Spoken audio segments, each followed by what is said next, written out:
are going to start with session 5 of TNL Outreach. So everyone who's here with us today, all the panelists, thank you so much and welcome to session 5 of Travel and Leisure Outreach, a series of webinars from Travel and Leisure India and South Asia to predict post-COVID luxury travel trends as vetted by industry experts. Today's session, of course, is extra special because it focuses on a topic that's not only close to the brand Travel and Leisure, but also to me personally. Conscious travel has always been a leading pillar as far as content is concerned of Travel and Leisure. We just launched a campaign called TNL Supports Local, and today's webinar will really deep dive into Indian boutique experiences, most of them led by the values of conservation, sustainability, and supporting local communities. Welcome everyone to today's session, and this evening we are going to discuss, will Indian boutique experiences really become the new face of mainstream travel after coronavirus? So, without much delay, I'm going to start off with today's session. The first concern, or the first question that we're going to address today is, do you agree that domestic luxury travel will bounce back faster than any other form of travel? And if you say yes, then why would you say that? I'd like to open today's session with Jaisal.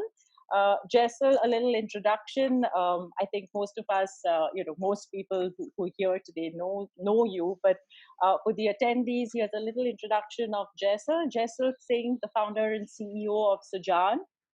SUJA is an experiential, responsible, positive impact hotel group with 3 award-winning tented camps in India, consistently rated among the best in the world for the past 2 decades. Jaisal is also the Vice President and member of the Executive Committee Board of Directors of Relais and Chateau. He has the distinction of being the youngest person and the only Indian ever to be elected to that position.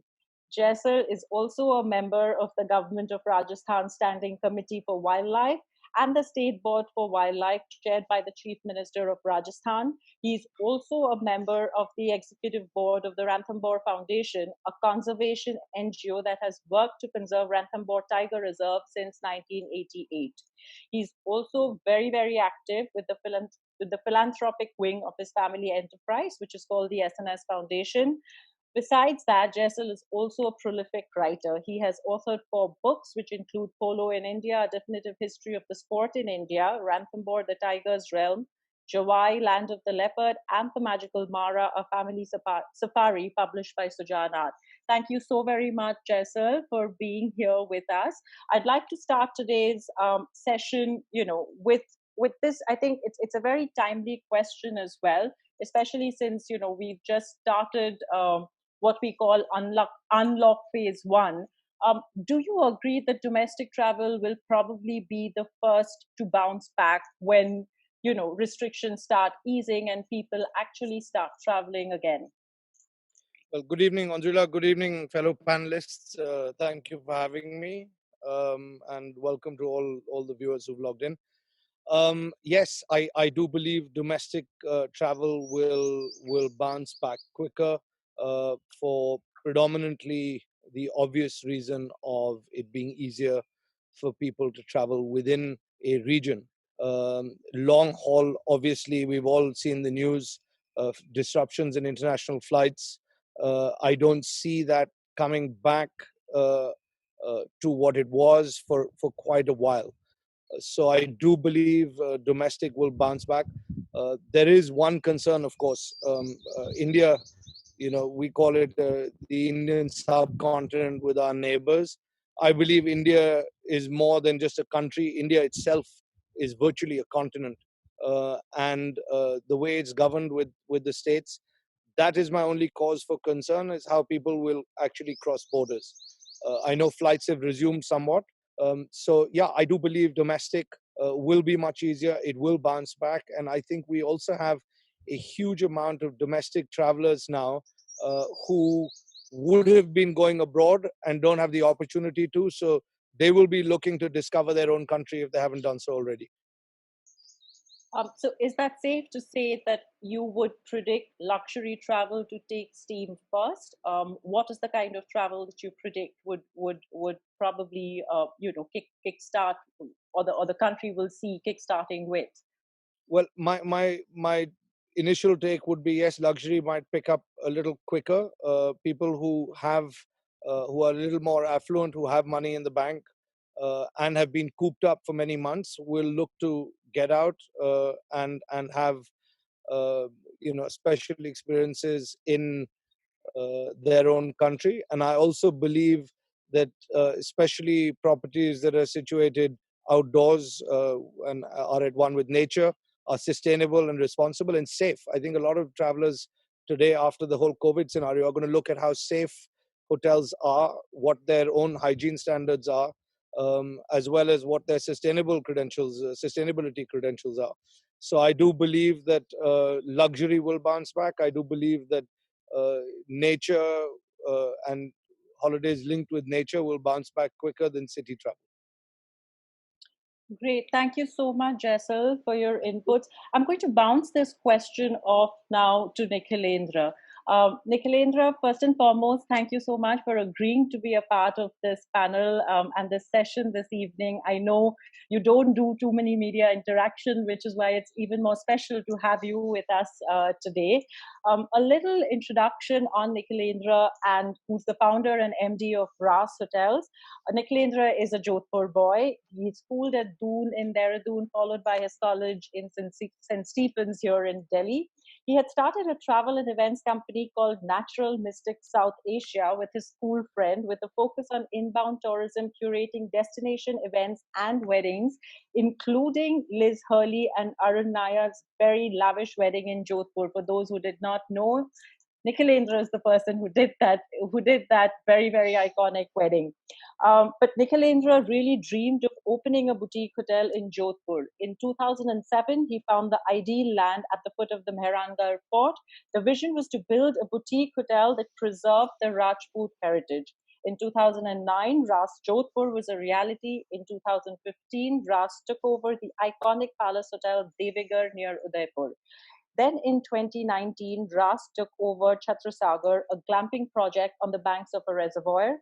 The camp has been given the full RAAS makeover, and it shares with its sister hotels Nikhilendra's innate belief in sustainability and community building.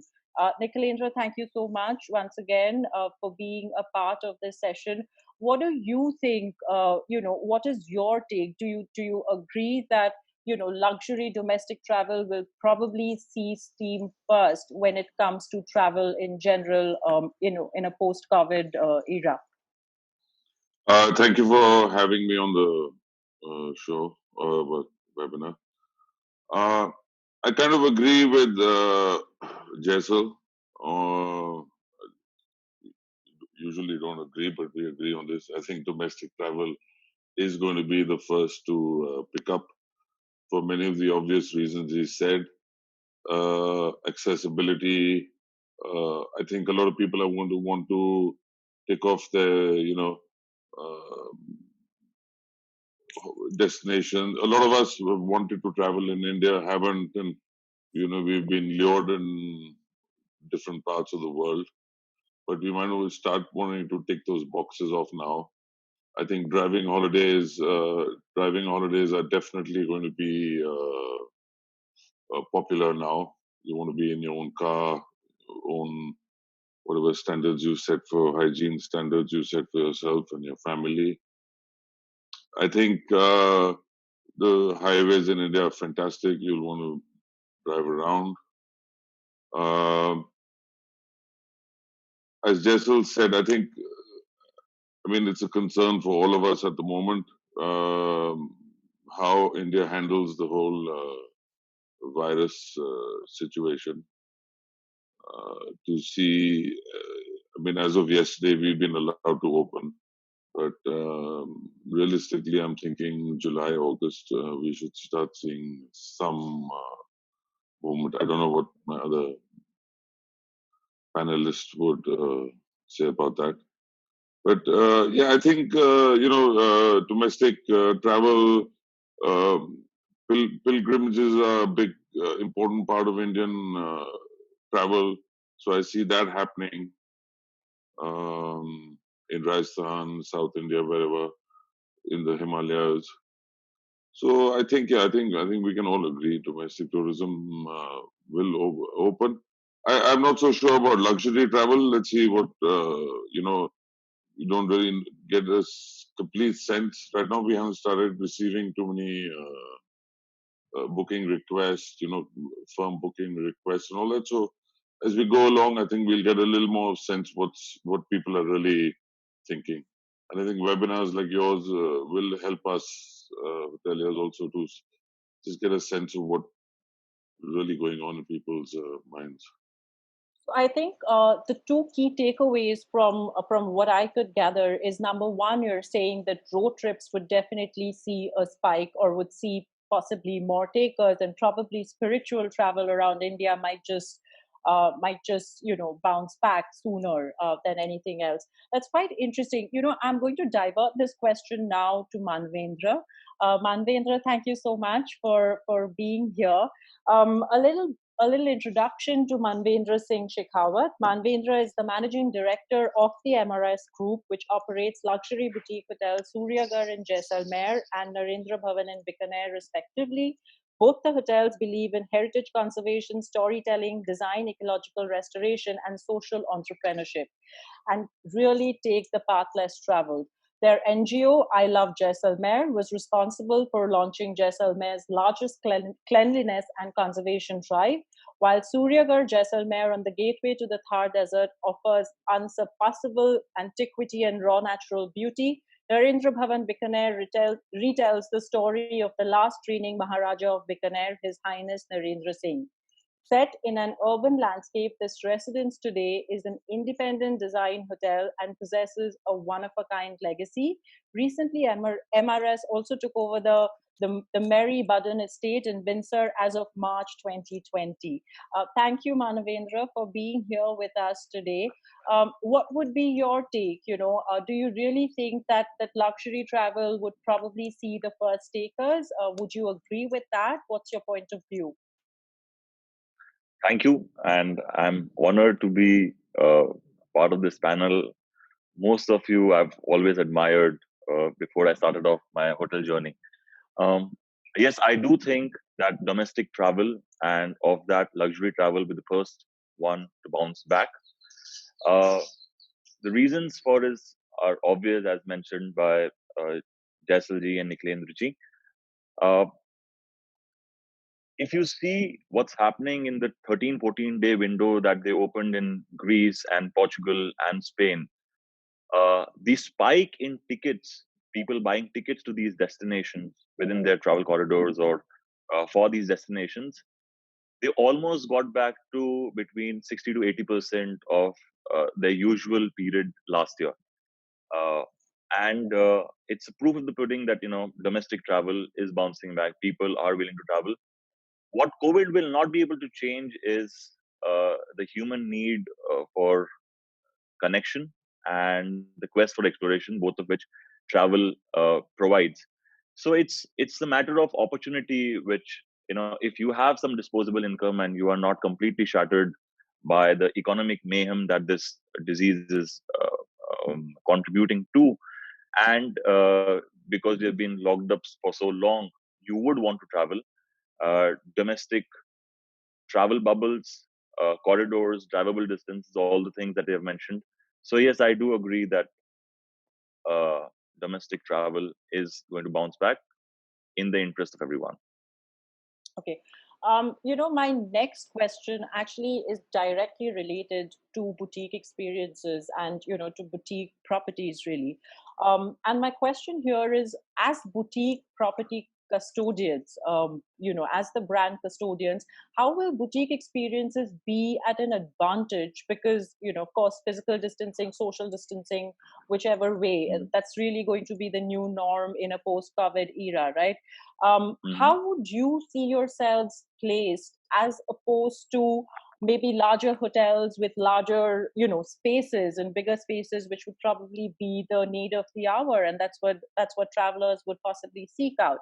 I'm going to direct this question first to Yeshwant. Yeshwant, thank you so much for being here with us today. A brief introduction on Yeshwant Rao Holker, who's the founding partner at Ahilya Experiences, the group behind the Ahilya Fort Heritage Hotel in Maheshwaram, Madhya Pradesh, and Ahilya by the Sea in Goa, which is also a Relais and Chateau property. Beginning his career in the investment world in New York and Singapore, Yeshwant went on to get his MBA from INSEAD in 2013 and returned to India to carry forward the family hospitality business. Yeshwant also works to preserve and promote the Maheshwari handloom tradition as a board member of RAAS Society, a not-for-profit NGO. Yeshwant, to kind of address this question, how do you think that boutique properties in India would be at an advantage in a post-COVID era when physical distancing is really going to be the need of the hour? Thank you, Aindrila, and thanks for having me on the panel. I just wanted to say I'm very jealous of Jaisal's location right now. We're all cooped up in their various cities. I know, I told him the same thing right at the beginning. Is that a virtual background you have, Jaisal? No. I hope there's going to be a tiger or a leopard going by in the background. One never knows with Jaisal. True. If he's got that stuffed one.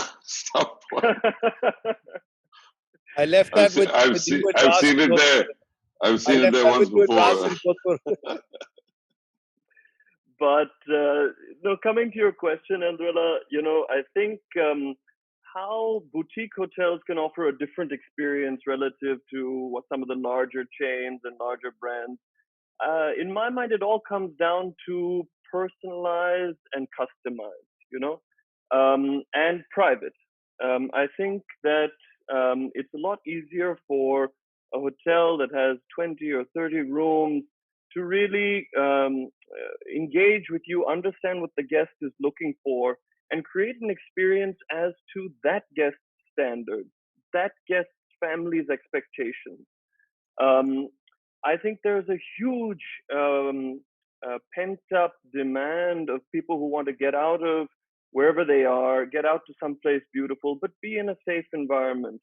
And private getaways, private escapes is something that we really believe have a lot of potential for boutique properties.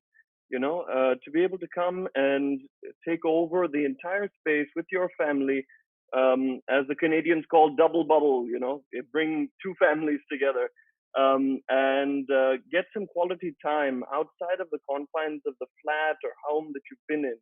I think that's something that boutique properties can offer that a large chain really cannot. It's interesting that you say that, and especially the concept of personalization and customization. And I think that's what most boutique properties and boutique experiences are really known for. I'm going to bounce this question to Himmat now. A little introduction to Himmat Anand. Himmat is the founder of Tree of Life Resorts and A Dog Story, a daydreamer. Himmat left the corporate world in 2007 when he was the COO, India and South Asia of Kioni Destination Management. He then pursued his decades-old dream and launched the Tree of Life Resorts and Hotels in 2010, which today operate in 8 locations and 3 are more scheduled for 2020. He recently also launched A Dog Story, which provides amazing getaways for those traveling with their pets or those who are pet lovers. And that's the one that really got me, Himmat. Himmat, welcome to this session this evening. What would be your take? Do you think that, Indian boutique properties are actually at an advantage over maybe bigger chains, because of the reasons that maybe Yeshwant has told us this evening? What is your perspective on it? What would be your point of view? So, hello everybody. I go back 10 years when we first launched the first Tree of Life in Jaipur, and I had 4 non-negotiables at that time. And the 4 non-negotiables were that, one, we will always be outside city centers. So we'll always be 10, 12, 15 kilometers outside the city. Two, we will always be small. And when I say small, we'll be small in size per unit. So all our properties today, smallest one in Binsar is 11 keys. The largest one is 18 keys in Varanasi. So for me, about 20 odd keys is my Lakshman Rekha. I don't go beyond 20, 22 keys. That's where I stop. Three, we would never do buffets unless, of course, it's absolutely compulsory. And four, we would be a pet friendly brand. And we stood by this for 10 years. So, what is supposedly in fashion just now after Corona is something which is in the DNA of all of us sitting here. We've grown up with certain beliefs of being small and we've stuck with those beliefs. So, while the modern world, these large hotels are trying to grapple with all of this and find out what they should do, we are very easily slipping into this role because that is what we have been all these years of operating our own properties, all of us sitting here and those from the community whom we sort of represent. Uh, so it's clear to me, compare us and compare a high street hotel with 150 rooms, with corridors, with elevators, with city pollution. It's a given where the client is going to go. I mean, there is no real rocket science in this, and I think we are here as the first takers for any traveler. I just want to touch on this word experiential. For many years, a lot of hotels kept tom-tomming a word called luxury. And I think many of them didn't even understand what real luxury is all about because luxury was slotted in hardware. It was glitz and glamour, and many of them felt that is what luxury is all about, which is very untrue. But that's another discussion we can have some other time. Uh, we in our segment, and I mean, look at a city hotel, and I know some hotels when they talk of experiential travel or experiences which they provide. I mean, in a city, what will you do? You'll get a guy in an ambassador car from the airport, drop him at your hotel, and say that's an experience. Is that what it is? And look at us in our locations where we actually immerse you in what the surroundings are all about. And that is what people want today. I think immersive tourism is what is really the buzzword. You can give it any other forms of terminology, but people want to get involved with what is happening in the land. What many of us did till now was probably taken to be of interest only to the inbound client or mostly to the inbound traveler. I think the domestic traveler has evolved hugely in the last 2, 3, 4 years. And he also now wants to know what is happening in the countryside. There is a huge interest. You know, tractor rides are suddenly becoming very fashionable to go out into the field and be able to actually work with the villagers. We are fortunate with every of our property, we have a school next to the property. So we have an activity called Teach a While, where we actually take the guests to the school and they teach a subject for half an hour to those village kids with chalk and with slate under a tree. Now, these are things I think which domestic travelers and travelers of the future are really going to want to get into. And all of us are pretty well placed in that segment. Yeah. So what you're saying actually is that basically people will probably seek out more meaningful trips, and I think that's a conversation that we've had also in a couple of our past webinars where we've tried to predict what is going to be the various criteria that a traveler looks out for when they are booking their next trip or their next first trip, what we typically would call rebound travel, in a post-COVID time. I'm going to take this question now to Avijit. Avijit, thank you so much for being here. Avijit Singh is the owner of House of Rohet. He grew up in the village of Rohet, surrounded by traditions and values the family has held in great regard for generations.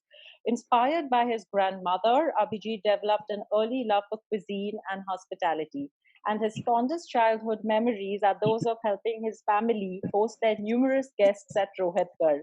Currently, Avijit is looking after the House of Rohet bouquet of boutique hotels, which include Rohetgarh, Mihirgarh, Rohet Wilderness Camp, and the Rohet House in and around Jodhpur. In fact, the 9-suite Mihirgarh has grown from strength to strength under Abhijit's able guidance, winning several accolades over the years.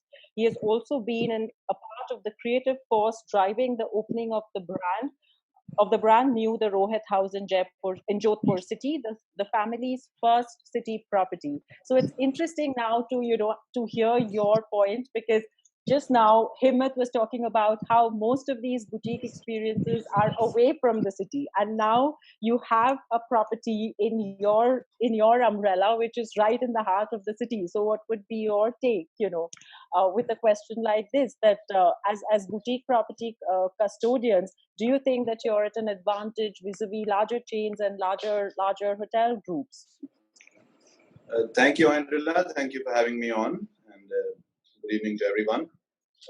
Yes, we are playing on both sides of the fence. We are out of the city, and we have one product which is in the city as well.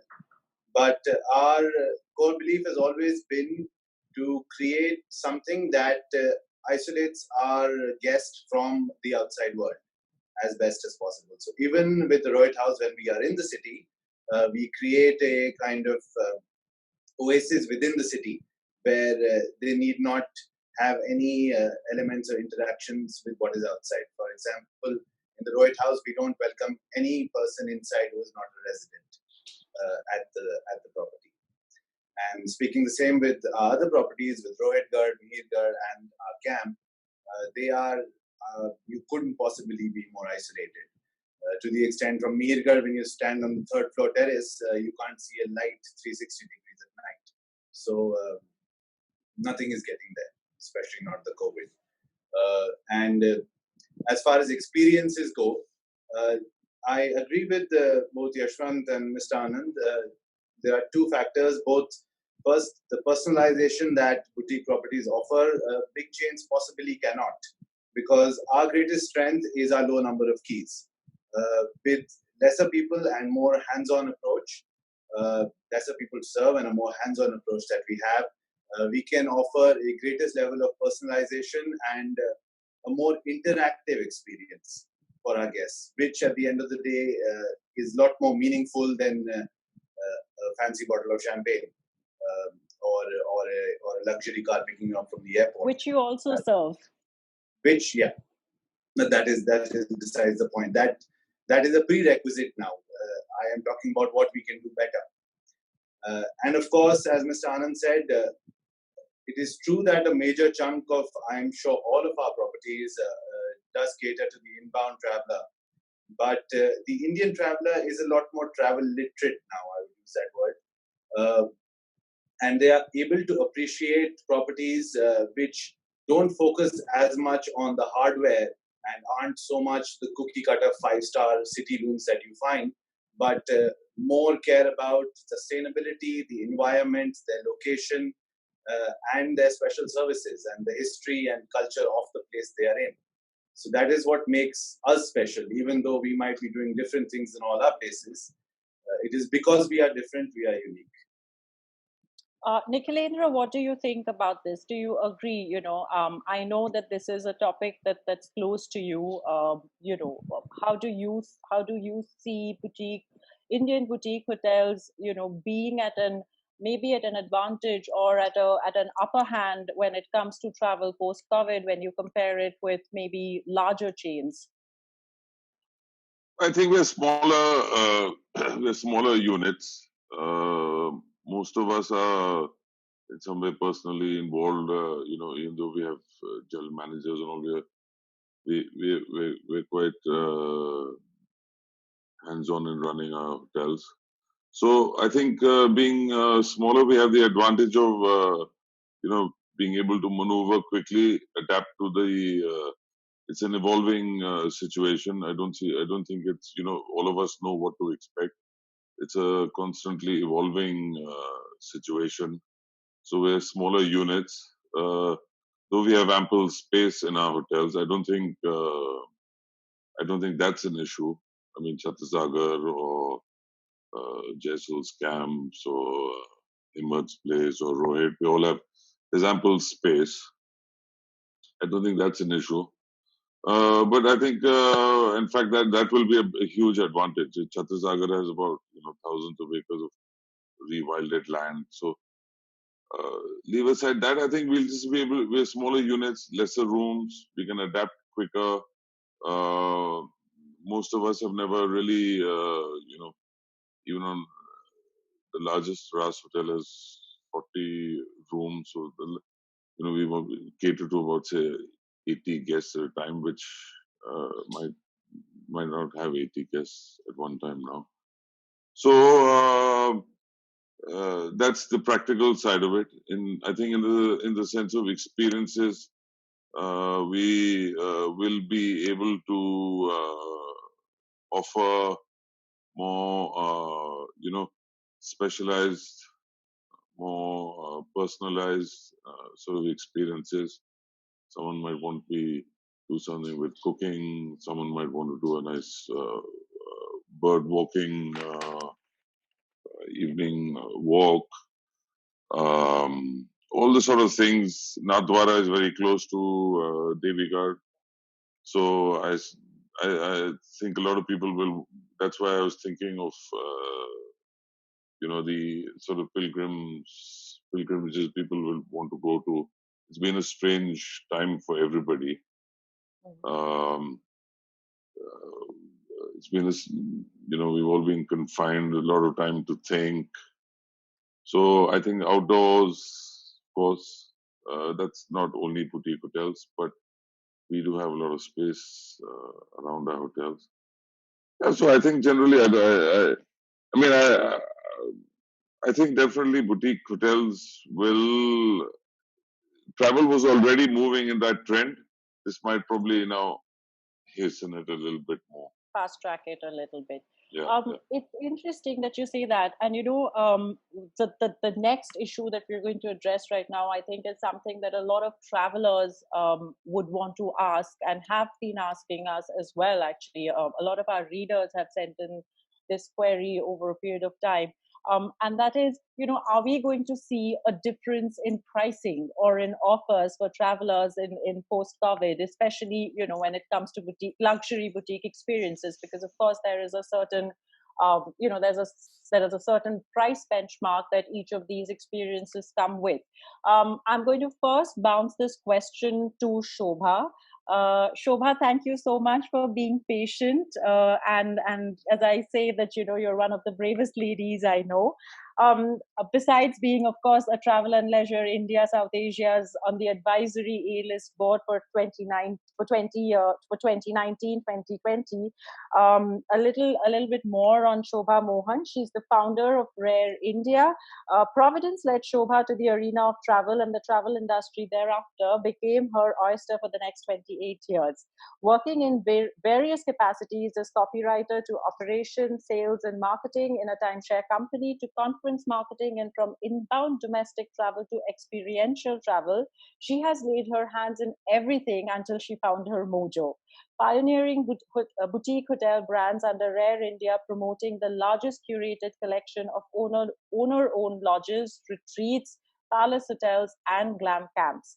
Rare was born in 2004, a representation, communication, sales, and marketing company that promoted experiential travel that include a range of hospitality and tourism products, boutique palace hotels, experiential walks, riding programs, off-roading destinations, art for tourism, etc. With over 20 years in the travel industry, Shoba sits on the board of several associations like the Ecotourism Society of India and is a member of India chapters of PATA, IATO, TTC, among various other organizations. Thank you so much, Shoba, for being here.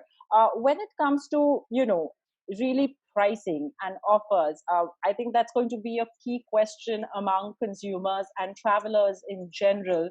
Immediately when bookings start to take steam, do you see any difference there? Do you think that there is going to be a difference? How has COVID impacted that? Do you think there is going to be we are going to see a difference in offering or in pricing of luxury boutique experiences going forward? Thanks, Aindrila. Thank you for having me on this panel. I'm privileged to be here because a few of my partner hotels and some with whom I worked earlier are also here. Where pricing is concerned, I've always been forward and really been pushing for a good pricing strategy. Discounting really is not key over here, and I really would not want to fall back on pricing as a forward strategy. What I would like to point out is that when you're looking at a post-COVID travel scenario, the trust factor in hotels that are managed by owners is very high. It's easier to say I'm going to Himmat's hotel, knowing fully well that, the SOPs have been streamlined and been documented and detailed by Himmat or Jaisal or Avi or Manvendra, Nikhilendra, So that is one very, very prime point that has to be considered.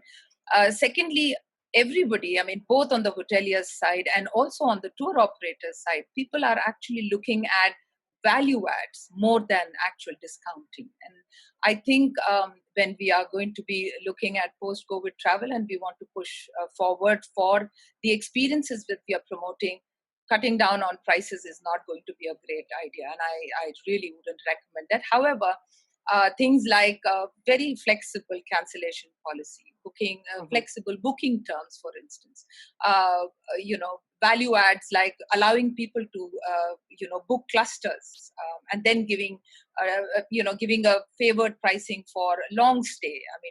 Promoting slow travel.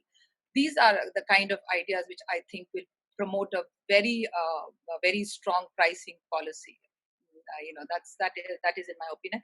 Also, just wanted to add one thing when we are talking about why would people choose a boutique travel in boutique hotel as their foremost option post COVID, is that where rare hotels are concerned, and also the other panelists over here. The implementation and a higher sense of quality, both in terms of service and in terms of health and safety and other regulations, is a given where hotels of independent individual hotels are concerned. They are run and operated by people who are at the helm, the owner, or in some cases, some very, very strong hosts and general managers. So this, I think, in any case, adds to the trust factor that goes with the boutique hotel and will, probably turn the wind in our favor when people are choosing where they would like to travel after the lockdown, after everything is open and the world is open for travel once again. What's your take on this, Jaisal? Jaisal, do you think that, in terms of luxury travel, in terms of travel post-COVID, when it comes to Indian boutique experiences, do you see there's going to be any shift in terms of what is being offered? Obviously, we know the larger boutique chains, the larger hotel chains, for instance, have already started pushing their communication around these various deals and offers. How do you see the Indian boutique fraternity handling that? So it's interesting you say that, Aindrila. The information I have, and I've interacted with some of the people at the helm of some of the larger chains. The one thing that they're saying, contrary to what you've just mentioned, is that there's unlikely to be a price war. They do not want a price war. So at the moment, the information I have is, be it the Oberois or the Taj, and even Leela, the sense I'm getting is no one is planning to slash rates hugely. And interestingly, the data that has been collected by some of these companies and whatever little market research we've done as well, is that is not what people are asking for as a prime reason to resume travel. They are looking more at what your sustainability credentials are. They're willing to pay more and pay higher rates for companies that are actually truly sustainable, that benefit the local communities where they exist. They're where hotels benefit wildlife and conservation if they're located in an area such as that, and also in their day-to-day sustainability practices. It's not just about putting a solar panel and saying that you're now eco-friendly, and that's nonsense. Right. So people are willing to pay. I believe that boutique hotels like ours will not survive if we drop our rates to attract guests. You mentioned bigger chains have started to give deals. it depends I what you mean, mean well, by there that. are offers. And Yeah. I completely agree with you, So Jaisal, that, so an offer and a deal, for example, of course, we will also give a value add, right, right, and so on. But that is right. only as a feel good factor. It's not the deciding factor. It's not going to make people choose us over another Mm-hmm, hotel or another mm-hmm, experience. It's just a something that when the pretty much the world has been through this great trauma, and we're still going through it. When you come out of it, it's more a gesture, than actually an enticement to come to your property over another one. mm-hmm, So that's mm-hmm, the way I look at it, and I do not believe slashing rates mm-hmm. is the way to go. It's never been Sujan's philosophy, Right. uh, and I hope it never will be. So what you're saying, Jaisal, very clearly is that, of course, there's going to be no price war because, people are willing to pay for that experience. And I think that is going to be the case going forward. But what they would look for are, again, more meaningful, factors, which would include, like you just mentioned, it could be sustainability, it could be conservation, it could be something else. I would also like to get Manvendra's viewpoint on this, Manvendra, because obviously, both your properties are very, very popular. They've always actually been popular as just getaway destinations, even as wedding destinations, for that matter. What would be your take on this? Do you think that, as a boutique property owner, you would look at, maybe, as Jaisal mentioned, maybe adding experiences, but that would be a gesture. It's not going to be really a strategy per se, when it comes to attracting post-COVID travelers. You're muted. You have to unmute yourself. I I could not agree with Jaisalmer on this. Slashing rates at this point, A, customers are not looking for it. B is that if you do it, it is death. Mm-hmm, Uh, I think that given all context, what we are able to do well, when I say we, it means all of us, is that we are able to define a very specific value proposition which we feel is fairly priced. And if you are able to communicate that value proposition in the most beautiful way, people who trust in you and your brand always buy mm-hmm, into it. So I mm-hmm, agree with him that adding value given today's context, like for example, today's context asks for giving free cancellations. So yes, free cancellations because the situation is changing every day. Uh, that's a value add. But I agree with Jaisal that we don't have to slash our prices. That is that. I'm I going just to. like to, Aindrila, if I just may quickly just add Sure. and give a slightly more global Absolutely. perspective to this.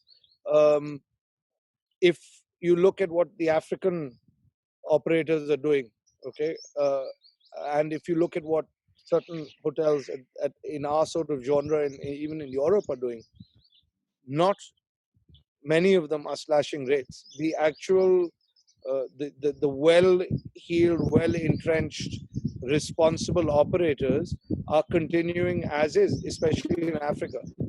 They're being flexible, as Manvendra just said, and I think he's absolutely right. We have to be slightly flexible with people at this stage when they make a booking in terms of our booking policies.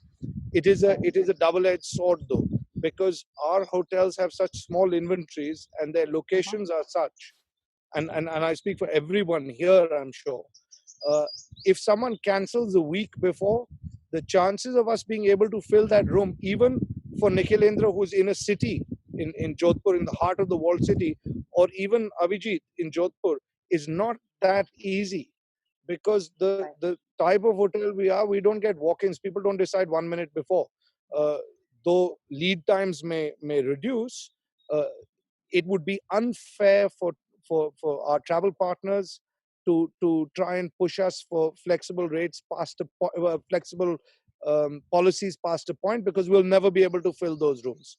So it is important for everyone to understand that even in Africa, they are being very flexible compared to what they were.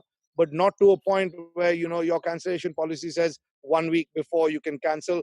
If that happens, we'll never fill our rooms, and eventually some of our hotels will perish and they'll go down because you can't sustain it.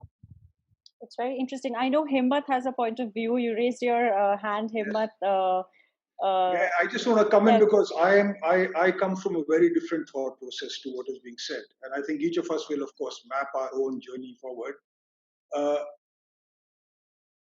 What is going to, on the one hand, we are saying it is the domestic market we have to look at, and the domestic market generally runs only on price, generally. So I'm not saying about boutique hotel and about non-boutique hotels. It is a very price-sensitive market. Given the way the conditions are today, I think the first priority for all hoteliers is to activate demand. We cannot, this is not the good times like it was 5 months back. You are actually starting from near zero in many cases. So our policy is very clear. We're not going to crash prices, but we're definitely going to drop prices to come up with very attractive but short-term pricing. So I'm not giving a discount from now, let's say through till October. I'm taking my price month by month, and I'm introducing my product back in the market for July, for example, with a very low price, get the market activated. And as interest generates, as the bookings start coming in, I increase my price as we go along in August, September, October. So I think all what I said is correct, but I would, at least for the Tree of Life, we're going to go definitely initially on the pricing route for sure.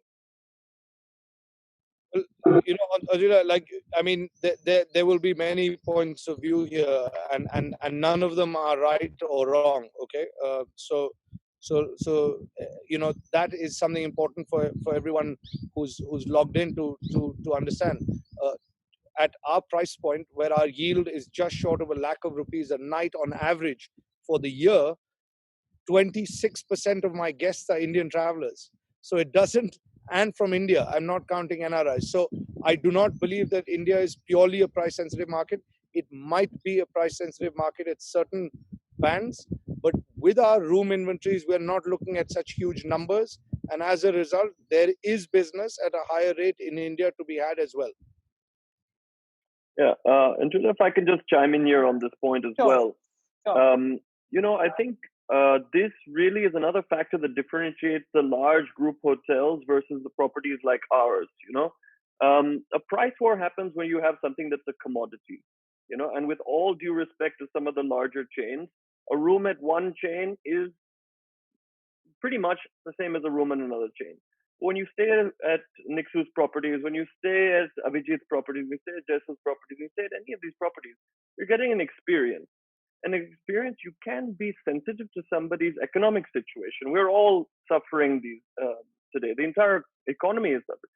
But it's not something that, you're going to say, okay, if Avijit's room is 100 and Jaisal's room is 120, is it really something I can compare? No, it's a very different experience.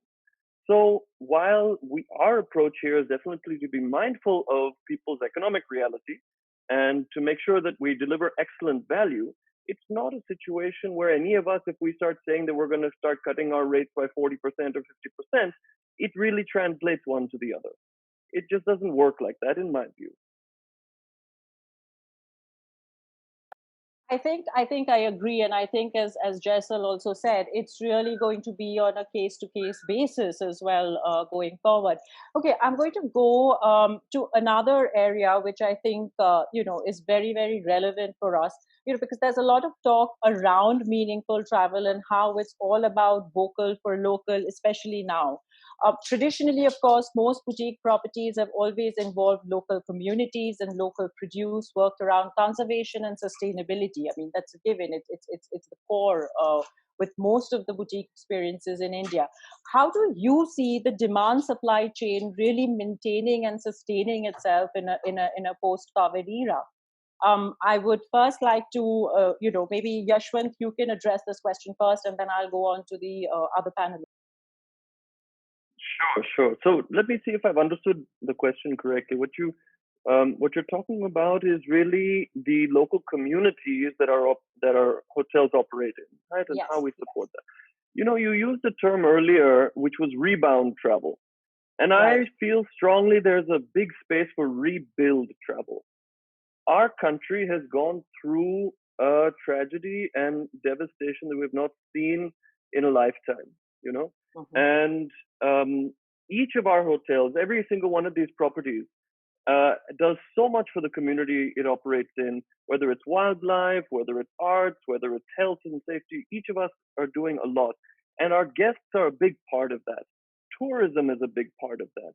Every guest that comes to Ahilya Fort, no doubt will go and visit the NGO we founded to support local handicraft.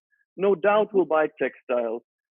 Every single person that comes to our property in Goa is supporting local fishermen because we buy line caught directly from the fishermen. You know, so there is a huge requirement of people to come back to these communities, especially in remote areas, where those initiatives, each and every one of our projects that we work on, are supported by that traveler and that traveler's spend. So I really feel that there will be a movement, and you've seen it in India, that so many people have come out to support, to give, to donate, and that can be done the next time you go on a holiday as well, and it's very, very important. I think it's also a very, very lovely point that you've put forward. Nikhilendra, you've been a little quiet for a while. How do you see the demand supply chain kind of maintaining itself? You know, once we do have rebound travel taking steam post COVID, also because the current times have been tough, particularly for these communities. But I think, firstly, just to can you your question is about demand supply on. So basically, my question is really about, of course, when we were talking a lot about meaningful travel and vocal for local, but what we're also talking about is supporting local communities. We're trying to make livelihood sustainable. And most of these boutique properties are, of course, an inherent part of livelihoods for a lot of people, right? How do you see the demand supply chain maintaining itself in a post-COVID era? Well, I think it's initially to get things going, it's going to be a little tough as the demand picks up. I think on the supply side, I don't think people are ready to get going. But the demand side obviously depends on how the hotel's doing, how the occupancy is doing. It's especially in all our hotels, and I'm sure in all everyone's on the panel's hotel as well. We are closely. I've always looked at the hotels as a sort of center of a community. There's so many relationships which are formed, between the staff and the guests and your vendors and your travel companies and the shops around you and the temple or the mosque. Or, it is actually a whole community, and that's why in these times the whole community is under stress, whether it's our staff or the person we buy our groceries from.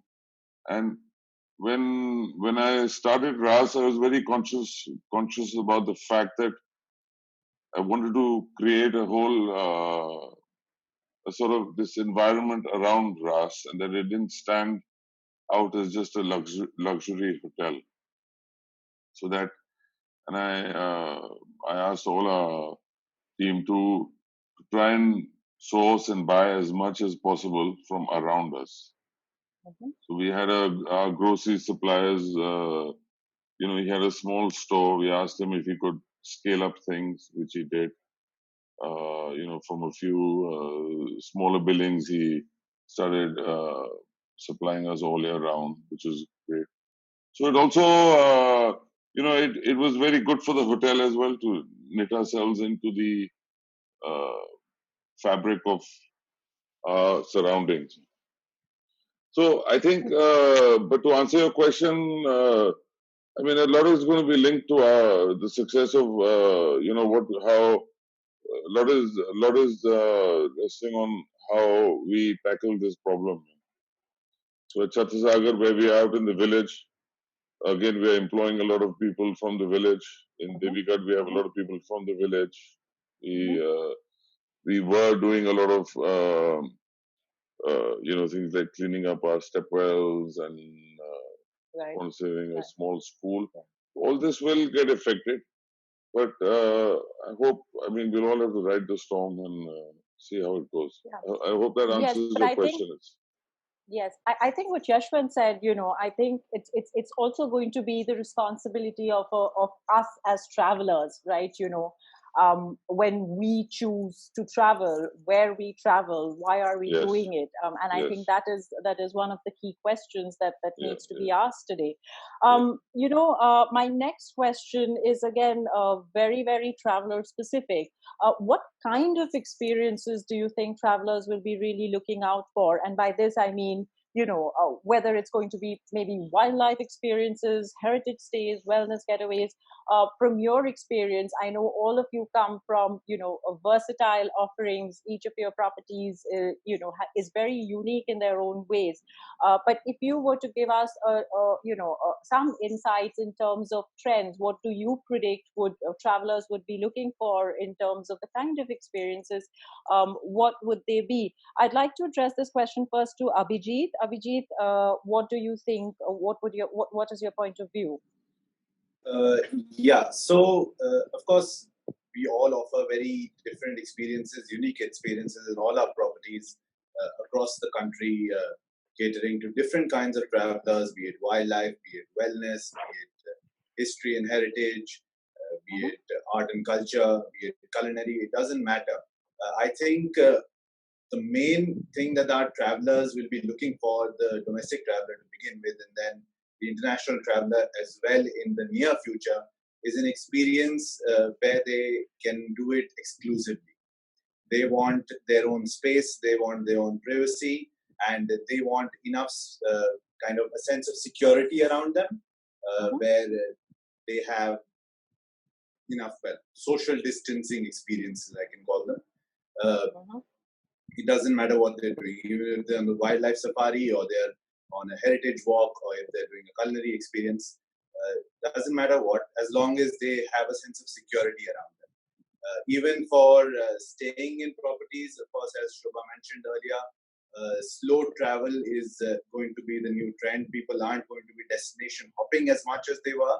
It's more about spending more time in one place and finding new things to do in that particular destination over a longer duration, rather than what we are all used to, the typical itinerary that people do, your Jaipur, Jodhpur, Udaipur and out within a week.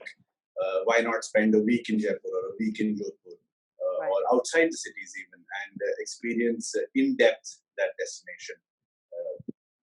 So really it's a sense of security that people want more than one particular kind of experience. I'm going to bounce this question to Shoba now, because, also because you are working with multiple properties very, very closely.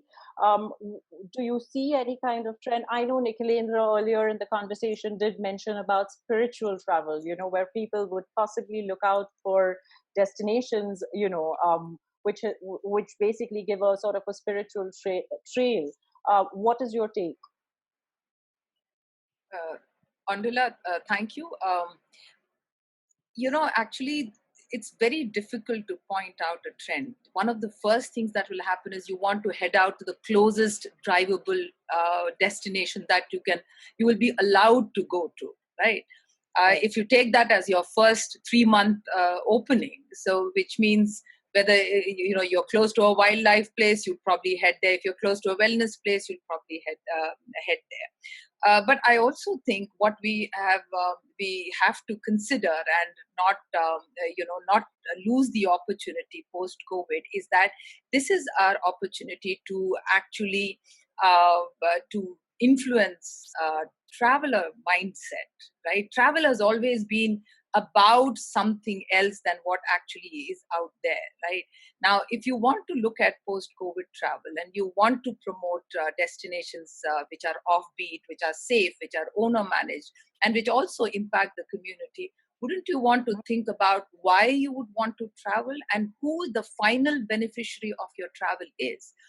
Ideas like this really have not been, and I have great faith in the Indian traveler. I have great faith in the domestic traveler, which is where I started. The domestic traveler has a huge potential. And today, the tour operator who markets to the, I have Kruti here, who, we work with her. The potential to be able to be changing traveler mindsets rests with the tour operators. And, as much as you can talk to them, it is the tour operators who will be able to change and influence customer mindset, the traveler mindset, and that can give rise to a whole lot of different connotations to travel, one of them being mindful travel, as you spoke about. Why would you want to go and stay in one place for a long time? How would you want to impact the environment there? What would you like to be participative in when you are in that area, right? And things like that. Then of course, wellness, being in open, large spaces. Some of the things about rare hotels is that the generous land to key ratios, just make it so easy for you to do your isolation, and your social distancing becomes so much easier. There will definitely be a lot more supply than demand in the initial stages, but your trends will be definitely governed by people's comfort and people's trust factor in places that they would go to. I think two key things which are very important and which will lead us to the next question that we'll address, and that I think is safety. Safety is going to be, of course, a prime concern for most travelers post-COVID. How are boutique properties prepping themselves to sort of address this issue? Like I said, there are a lot of sort of hospitality brands across the world that are, of course, sending out communications around safety procedures, enhanced sanitization, etc., etc. Is there anything like that boutique properties are looking at doing as well? Is there any kind of communication that we're looking at doing? Is there going to be a general body board or like a sort of a standard for safety procedures for Indian boutique experiences in a post-COVID era? I'd like Jaisal to take this question probably first, and then we'll go on to the other panelists as well. So at SUJA, what we have done is we've formulated a very comprehensive plan, which includes a lot of global best practices on reopening. That will actually be prominently displayed on our website. There is a small version of what our COVID measures are on the site now, but we will be putting up a proper SOP so that guests who want to book with us know exactly what procedures we're going to follow, and we will be following global best practices. We've got a very, very comprehensive plan already. We also, by the fact that we are members of Relais and Chateau, the association is also helping come up with a proper set of procedures and guidelines, which will help the members, of which there are over 500 around the world at the moment in 64 countries. So we will be incorporating global best practices, and I think that is something guests will be looking for. But one thing I just want to put in, even the previous question and this one, it's relevant to both. I don't believe that we will carry on like this and this is going to be the future of travel. So I think that's the impression we seem to be giving everyone on this panel, and maybe some of you believe this is going to be travel going forward. I'm going to be a little optimistic here and tell you that if that is going to be the future of travel, and that we're going to be socially distant for forevermore, I mean, we've got a lot more bigger problems than boutique hotels and filling hotel rooms. So I don't think there will be any clients around, or a huge amount of them may have disappeared if we don't get rid of COVID. So I do believe that some of these measures are interim measures. They will be enforced up to a certain amount of time. I hope and I pray that they're not going to be on for too long. I do believe that the coming Indian tourist season will be hugely affected. I do I'm of the belief that going into our next high season, okay, as I'm giving it a little bit of a long-term view, looking at September, October 2021, I believe and I pray that we will be back pretty much to normal. Yes, I think it's also got to do with the pre-vaccine and the post-vaccine, situation around COVID, and I think that is also going to have a huge impact in the way the hospitality industry and the travel industry really bounces back overall. Manvendra, what would be your take on this in terms of safety? Do you feel that as of course Jaisal mentioned about Relais and Chateau, being a part of Relais and Chateau, they have a global safety procedure, which of course Sujan and his properties would be following. But in general, is there any kind of safety protocol that your properties are following, or in general, do you believe that there should be maybe a safety standard for Indian boutique experiences in general?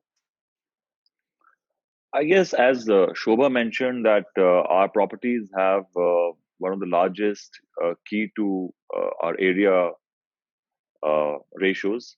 So our properties offer the opportunities of giving huge private domain areas to people without really compromising on their experience. So that's number one. The measures that all hotels are taken, given that the rules of the game have changed, given this interim, and I agree with Jaisal that I also hope and pray that it's not going to be there forever. But whatever are the rules that we need to comply with, those rules have been given by HACCP, FHRAI. There are universities like John Hopkins, they have mentioned rules. Companies like Johnson and Diversey are mentioning rules. So I guess every hotel is trying to take from them whatever is contextually most relevant to them, and so are we doing that. But I think where it will ultimately boil down to is the trust that your patrons have in you.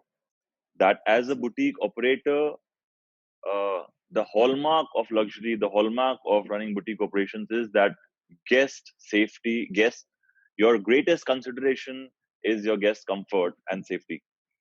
So whatever we are doing at this moment is in response to our immediate circumstantial reality, and we are taking all necessary steps to make sure that our guests are fully comfortable and safe. Great. Talking about I'm going food safety and everything, I'll just mention two special things that we are doing at our hotels. Is that we have almost on a 90% we have backward integrated all our supply chains. We have our own farms from where all of the food is coming. I mean, 90% of the food, grains and everything is going to come from there, which ensures minimum contamination in supplies. And B is that at our Jaisalmer hotel, our entire staff stays at the hotel. So they've been quarantined for long. So these are beyond and above the measures that we all are taking. Yeah. Himmat, do you want to take that question? In terms of safety, because I know your properties offers various kind of experiences. Your hotels are pet friendly. What is your point of view on this? So the good thing is, unlike humans, pets don't spread this at all. So they're the safest guests you can have right now. Actually, are pets. But coming to actual safety, I don't think this is about boutique hotels and the other international chains, because I think the question, how safe am I, the traveler is going to ask, irrespective of the property is going to check in. That's the first question he's going to ask for some time to come. There are very clear guidelines given by the Ministry of Health and by the Ministry of Tourism as to what hotels, restaurants, etc., are supposed to do. And I think if one follows those guidelines, we are safe. I don't want to discount the importance of safety, but the point I really always make is that as a hotel, I am in the feel-good space. So irrespective of what is happening in the outside world, when the guest enters my premises, he wants to have that feel-good factor, and he wants to forget what is outside the four walls. It's just like going for a Bollywood movie. You want to get away from the realities of life for those 3 hours. and just be in a dream world. And I really see hotels as that space for travelers getting away from whatever is happening outside the walls. And that is why I think in our industry, it is very important to balance hospitality versus hospital. We cannot change or we cannot convert our properties into hospitals. And I'm actually a little bit amazed. You spoke about the international change, what they're doing. I think there is an unnecessary hype being created towards safety. And I'm not for once discounting the importance of safety. But I mean, I've read where some hotels are going to put two nurses in the reception to check the temperature of guests. I've read that some hotels are going to partition all their the restaurants so that there is isolation is done complete. One report I read was 150 room property saying only one guest will go up in the elevator at one time. I mean, creating SOPs is one thing. I think the challenge is converting those SOPs realistically into the day-to-day operations without making the guest feel that he's in a hospital environment. So that's one part of the story. I also just want to touch on this word or this phrase of Atiti Devo Bhava, where the guest is God and the guest is always right. And I think we hoteliers ask for trouble ourselves because we never seem to put the responsibility onto the guest. Every SOP I've read, every video I've read, everybody's talking of my responsibility as a hotel. I've got 400 touch points. This is what I'll clean. I'll take your temperature. I'll sanitize. Your shoes will get done as soon as you enter, etc., etc., etc. My take is, please, if I have a responsibility to you as a guest for your health and safety, you have an equal responsibility towards my establishment and towards my staff, towards their health and safety also. So you as a guest must have a mask all the time. You must do social distancing. So we at the Tree of Life have taken this two-sided approach where I'm committing to what I'm asked for by the ministry and the basic standards, but I'm also making my guests very conscious of what their responsibilities are towards me. Because if you're staying with me, really, you have to be that conscious also. So yeah, like it was said, I think let's look at 9/11. What happened after 9/11? There was so much of security in the initial stages, and with time, really as hotels, what are we left with today as the learning from 9/11? One, when you enter the gate in the city hotels, you have that guy checking your car. Some guys have the doggy walking around your car. That's one step. Step two, you go to the entrance at the reception, you go through metal detector. Step two. And step three, there is more of CCTV cameras in the public areas. So 9/11 really left us with these three takeaways from a hospitality, safety, security point of view. My belief is similarly when Corona goes away, which it will. I mean, go away means you have to live with it. But you're going to have whenever it fades and becomes part of our normal life. Similarly, there will be 2 or 3 main takeaways which will happen because of Corona in the industry, and the rest will become, I don't believe in this word new normal, it will become normal again for us. So I think we don't need to get over the top on this issue. It is an important issue, but please let's bear in mind that we are a feel-good industry, and that is what the guest is coming to us for, combined with his basic safety issues. I know we are running a little against time. So, before I open the panel to Q&A from the attendees and some questions, like I said, that readers have already sent across. My final question, and this is something that I want every panelist to address really, do you really, really believe that boutique experiences could well become the face of mainstream travel AC, which is mainstream travel after coronavirus? Maybe I can start with Yeshwant and then go on to each panelist. Aindrila, I couldn't agree more. Boutique experiences, for all of the reasons we've discussed today, they are smaller, they are more personalized, they are customized, they are more private. In many cases, they are more secluded. They are the first point of destination that any guest who would think of traveling right now would like to go to. Because at the end of the day, why go to a large chain, 400 rooms? You could be anywhere. If you're going to make the commitment to step out of your home, to step out of your safety zone, go for an experience, go for something that really helps you grow as a person, helps you explore new avenues, new directions. Get away. That's that's what all of the properties here really offer. So, on all those fronts, boutique is definitely the way to go. Mhm. Great. Shobha, do you want to address this question?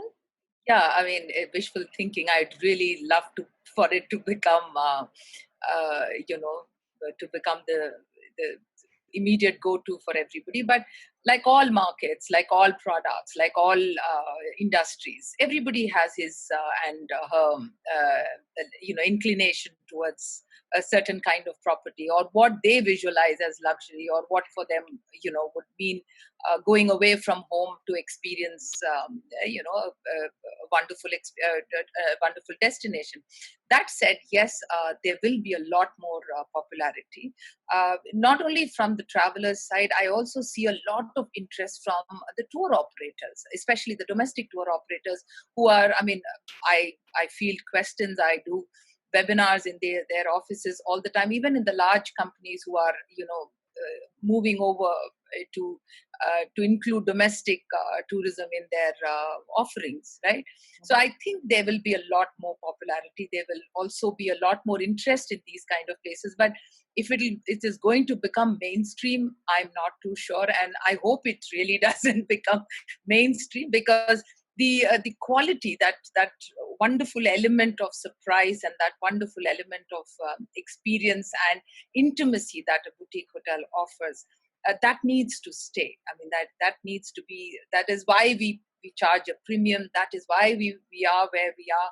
That is why we can tell greater stories. And you don't want boutique hotels to become another over tourism site, and more and more hotels come up. You must remember, in India we do not have we consciously are not self-regulatory, and herd mentality is very, very high. So if we see a boutique hotel in a certain destination doing very well, they'll mushroom, other properties will come in, and which is not what we want them to see. The other thing I wanted to point out with this whole protocol thing is, how much careful can you be with a virus for which you only need water and soap, right? People have to be very cognizant when they put their protocols together, that we don't want another pandemic with use and throw masks and gloves and things like that. We need to get very, very careful about how we address sustainability in a germophobic world. That's a very, very good point that you've made out there, Shoba. Jaisal, what is your take? Do you believe that boutique experiences can well be the face of mainstream travel after coronavirus? Well, do you hope so? Or you don't? I first have to agree with pretty much everything Shoba just said. You can't make what we do mainstream, otherwise it wouldn't be special anymore. And what all of us do here at whatever price range and with whatever philosophies is different, and that's why we get chosen. That's why we are where we are and positioned where we are. Having said that, my takeaway from COVID is that people will want to connect back with nature, and that is the upside I believe will come. That is the upside I hope to be a integral part of in this country. I think that more and more people will pay more, even in India, and once the global long haul travel is back, for experiences that actually connect you with nature, that are sustainable, that are responsible, that give back to the local communities, that protect wildlife. All those aspects will play a part, and I think those sort of holidays will become even more popular in a country like India, which is not traditionally seen as a safari dominant sort of country. Safari is generally associated with Africa to start with, but I think India will benefit from this, with people wanting to connect with nature in this country, where we have over 580 protected areas and sanctuaries, most of which people haven't even heard of and scratched the surface of. And I just hope that boom that will come doesn't wreck the environment, that boom is a responsible one, that the operators themselves are responsible, and the regulations that the government actually has are the sensible sort that give back, that don't allow the destruction of the planet. And I look forward to the post-COVID era of people really wanting to connect again with nature rather than living in high-rises all over the world. So the whole idea is that you travel, but travel responsibly. And I Correct. think that's really the beeline. Avijit, what do you think? Aindrila, I think, as you said, becoming the face of the mainstream, I would amend that to saying that boutique hotels and boutique experiences can trailblaze the way back for the mainstream, rather than becoming the face of the mainstream. It is properties like ours that a lot of people will draw inspiration from. And we would be the people who are at the forefront of reviving our industry, because we have already been doing what people are recommending people to do to avoid, to maintain social distancing and keep the pandemic out of their properties. That is something that we've been practicing since a long time. So it is our responsibility to keep doing what we are best at, and ensure that we do it responsibly, sustainably, and support our local communities as we go along. We have a lot of surrounding villages here in Rohet that depend on our properties, a lot of people who depend on our properties, and it is our prerogative to educate them and keep their way of life and their art and culture alive, which thrives off the hospitality industry. So we need to keep doing what we do best, and we will be able to trailblaze the rest of the industry back to to normal, as Mr. Anand said, not the new normal. That's lovely. My takeaway has been the trailblazers. Manvendra, what would be your POV on this? You're on mute, Manvendra. I think for a certain segment of the more evolved traveler, the yearning for authentic connection, the redundancy of a clinically perfect experience, that was already a past day, and COVID has just accelerated the process. I think what our hotels do, when I say ours, means everyone of we open our hotels are tiny windows through which people see our world through our lenses, and that really takes them on some great personal journeys across time and space. So I believe that people would be looking for more transformative travel. People would be looking to immerse themselves in great stories and learn from it in a way that leaves them better than who they were. And one big trend that, as many of you pointed, was that more than ever before, people will be seeing the impact of their travel, and people, boutique hotels, or anyone who's genuinely invested in the community, co-creating things with the community, are definitely going to start seeing a lot more people than they ever before. With respect to it becoming mainstream travel, I don't think that's going to happen, because for many people, just to reach at this level, when they start appreciating the nuances of what it means for integrating to the community and all of that, it will take they'll take their own time. But for a certain other set, they will have the yearning more than ever before. Thank you so much. Yeah. It was beautifully put. Himmat, what do you think? Do you see boutique experiences becoming, mainstream ever, or think not? So the fact that one has chosen this path and chosen this as a business model, at least I clearly and all of us here, don't want to be mainstream. The reason we don't want to be mainstream is because profit drives mainstream. And many of us are here are not really in only for profit. I think other things drive us for what we're doing. Profit is not the actual motive. So that's one reason why we can never be really mainstream. I definitely know that we will become the preferred model of business. We will become the preferred destination without becoming mainstream, because mainstream is beyond us and it's much too big a space for us to get into. What I know for sure is that from a purely financial point of view, I think our valuations are going to really go much higher than the hotel industry, because hotels pricing is, I mean, the value of properties is going to tumble, all these city hotel guys and all what is happening.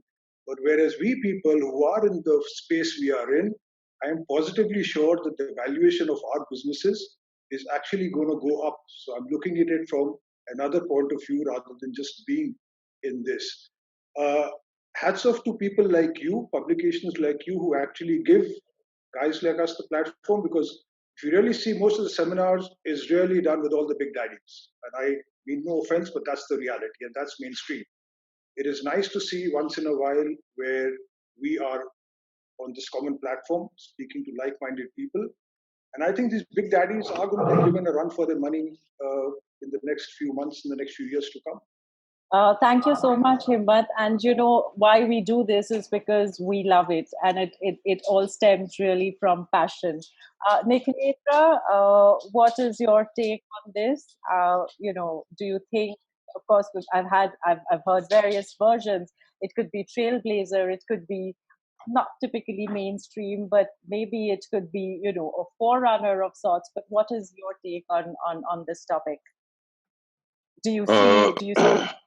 well, Ever the advantage of speaking last is I get to hear everyone's answers and I put it all together. But I think boutique travel was already a lot of travel was already heading there. Like it's a international trend. Maybe India got onto it a bit. We got onto it a bit later because there was the lure of staying in a branded hotel without taking the name of any brands. But there was a certain, you wanted to tick that box. I stayed at this chain or that chain. All. I think a couple of things were happening. The Indian traveler and the international traveler. They were, the younger people who we get a lot of young people. They're much more conscious of what they want. You know, they will be looking at what a hotel does on its sustainability or on its what it does for its community and things like that. They would be looking at things like design very carefully, looking at what food you offer and all that. So I think boutique travel was already heading in that direction. With these new situation we find ourselves in, I think, as I said before, we've all had a lot of time to think in these few months. A lot of us have been trapped indoors. Not all of us are as lucky as Jaisal to be out in the tiger sanctuary. So I think people have suddenly have been thinking about what they value, and the environment is something we've all, well, not all, but a lot of people have just taken for granted, and we've mismanaged it so badly. Now, so many people have remarked that the bird song, we can hear the bird song. The bird song was always there. It was just drowned out by other noises. Yeah. So I think people have missed, their favorite food, or someone's been dreaming of, say, Rajasthan cuisine or South Indian cuisine, even craving for the outdoors. All the things you took for granted, suddenly you realize that. So I think boutique hotels offer a lot of that, and would be able to fulfill that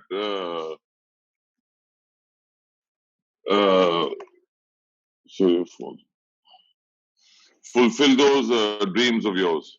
Yeah. So I think definitely there will be a shift in travel. Also, boutique hotels are opening up, smaller hotels are opening up all over the country, which of course, big hotels can't do that. they need a certain level of occupancy in airport, etc. So I think people should move towards boutique hotels. I think like you said, the key is basically shift in travel and shift in the perception among most travelers, which is really about travel more responsibly, and we are here to tell them how to do it. Yeah, and I think Yes, and I think also people, like, at least I feel that in the last 2 months, the only good thing that's come out of this virus is really the effect on the environment, and You're everyone's right. talking about it. I noticed the attention that poor elephant in Kerala got. I don't know if we were all leading our busy lives, we would have noticed that. But I mean, it gave me like sleepless nights of that, seeing that elephant trapped in that river. Yeah. So I think there's definitely people have had time to think, be more conscious, not only just travel, but what are we doing? More conscious living. And Aindrila, this is a conversation across industries. I mean, schools are talking about it. We can no longer, as an industry, shy away from it, because being conscious about the way you travel, being responsible for the way you travel, being a responsible traveler and a tour operator, all this are a part of, it will be our daily conversation. And if we cannot change ourselves at this point in time, I think we'll let a very good crisis go to waste. And sorry, Andra, just to add, I think also the next generation is already a lot more conscious of what's going on. Yeah. So, and they are going to be leading, a lot of the future travel in the future. A lot of children are already so conscious, about plastic this and that. So they are constantly telling their parents about this. Sorry, okay, I'm rambling on. Sorry. No, it's great, and you're absolutely, you you're absolutely right in what you're saying. It's really been an insightful session, this one especially. I'm going to round it up by just taking a couple of questions. I know we are running short of time, but there are some very, very interesting questions which have come in. So I'll just address maybe 2 or 3 of them. I think the first one, let's take this. So there is a question which has come from Sumita, and she says that Indian hospitality, especially boutique properties, has always set itself apart with its personal touch in service. In what ways will that quintessentially Indian service attitude change or adjust in the light of contactless and online hospitality facilities? Something that we've been discussing. I don't know, Himmat, do you want to take that?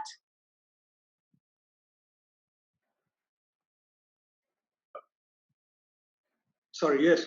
I think the space we are in, I doubt Corona is strong enough to change that. This contactless is going to be, like we said, for a short while to come. It's not going to stay there forever. And if you take the Indianness out of our hospitality and our service, then I really don't know what is left of that product anymore. So I'm a firm believer that we have to look at ourselves phase 1, phase 2, phase 3. Phase 1 will be with very tight controls, with a lot of changes happening, which probably we are not used to, but we have to do. Come phase 2, and it's very difficult. Nobody can define when is phase 1 going to start and when is the next one going to sort of finish, whatever. But I think we have to just take it month by month, see how it goes forward. But no, the Indianness cannot go out of it. It may temporarily be disrupted, yes, but I can't see it going anywhere for a long time to come. There is another question which has come from Priya Rana. It's quite interesting. She's asking, how will you market your property or properties to international travelers, which is the biggest challenge today? And we do know that a lot of Indian boutique experiences or Indian boutique hotels do focus on inbound tourism quite a bit. So her question is, which is the biggest? I mean, that inbound tourism or international travelers is going to be, of course, a hurdle today vis-a-vis domestic travelers. So what would you predict would be the percentage or the ratio between domestic versus international travelers in Q3 of 2020 and then 2021? Jaisal, do you want to take this question? I know you had, you did speak about the timeline, so it would be interesting to hear your view on this. So again, just the obvious, air travel is going to be a challenge for the foreseeable future. And by that, I mean at least till the end of this calendar year. It has picked up a little bit, internally in India. It's picked up internally in Europe. And I believe long haul will take a little longer to come back. As I said, and I maintain, I hope there will be some sort of a comeback in the first quarter, which is quarter 4 of this financial year, the first quarter of the next calendar year. I believe that it will be 2021 October before any of us who rely predominantly on inbound travel, like ourselves, 26% of my guests are Indian, but the rest are from abroad, predominantly from the United States of America, the UK, and Europe, in that chronological order. That will take a while to come back.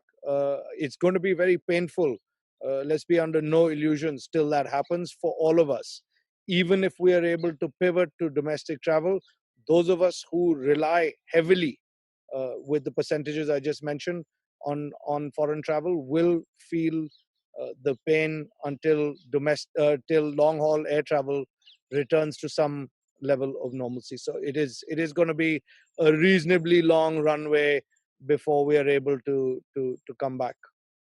So September, October 2021 is when you feel that's the timeline that you would predict. Yeah, sans the mask, sans all this stuff which Himmat very rightly mentioned about, we are especially our hotels here, they're touch and feel. We're not putting iPads in the rooms to order food. We'd rather have a bell.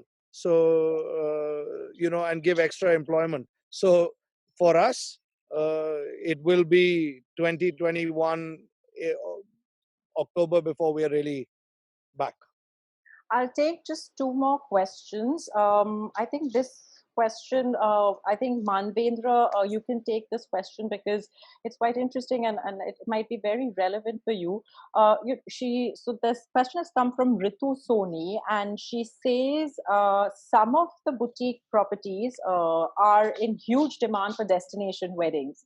How is this going to change post-COVID? Any list of requirements that clients will need to adhere to in order to book? I know Suryagarh is really, really popular. I've had friends who've gotten married there. But tell me your point of view on this. Yeah, so I think that there is going to be one segment of people who would have otherwise chosen to go abroad for a destination wedding, who would not be able to go abroad. So one from that one subset is going to come to us. For destination weddings. The second subset is of people who would otherwise have had very large wedding receptions or wedding ceremonies in cities. So some of them may choose let's have a very intimate destination wedding elsewhere. And so I feel that as soon as COVID starts to lose its intimidation, nothing to do with the vaccine, but the moment it starts to lose its intimidation, you will see that destination weddings would continue, perhaps not at that scale, but more intimate experiences are going to happen. With respect to guidelines of what the hotels may need and what the guests may need, both are very well prescribed by the many organizations. And with respect to norms for physical distancing, declarations that people have to do on either side before they choose to do a function, special permissions that they need to acquire from local government bodies, depending on what the COVID situation in those regions are. So all of that will depend on these factors. I can talk of specifically Suryagarh, that we have just had 2 or 3 wedding queries in this last 1 week, in keeping with what I've just said. That's great. Okay, one last Sorry, question. there's just one more thing. But all of this will greatly depend on how soon the aviation industry is able to bounce back. Yeah. Thank you so much, Manvendra. I'm going to just take one last question and then we'll wrap up this session. Thank you everyone for being so patient. I think this question, maybe Yeshwant can address this question. And I think this question comes from the heart. It's come from Aindrila, and she asks, what was the hardest part, especially for mostly family-run boutique businesses during the lockdown? And how long do you think it will really take things for you to come back to normal? We know that most of the Indian boutique experiences are family-run. They are they work with local communities. So of course, there's a lot of heart and passion that goes behind every single property that we have here with us today. Yeshwant, do you want to address this question? That's easy. The hardest part of this, which we're still facing right now, is the sacrifice. Our entire industry has been swept off its feet, and that has meant that each member of the Ahilya Experiences team has had to sacrifice. Each of us, and we've had very difficult discussions. I'm sure all of us, as on this panel, have had those discussions with our team members. And these are people who have been working with us for 20 years, who we've seen, starting at the very entry level and growing into senior positions, and asking people on the ground to sacrifice so that, we can come to a place to weather this storm together has been by far the most difficult part of this. But at the same time, it's really brought a solidarity and a commitment out from our team, because we believe in the experience that we offer. We believe in the product that we offer. And so, it's been a double-edged sword. It's been a double-edged sword.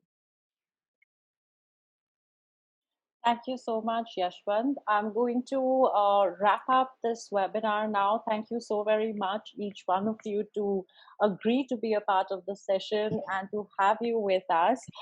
TNL Outreach, for everyone who are still with us, and there are quite a few attendees with us even now.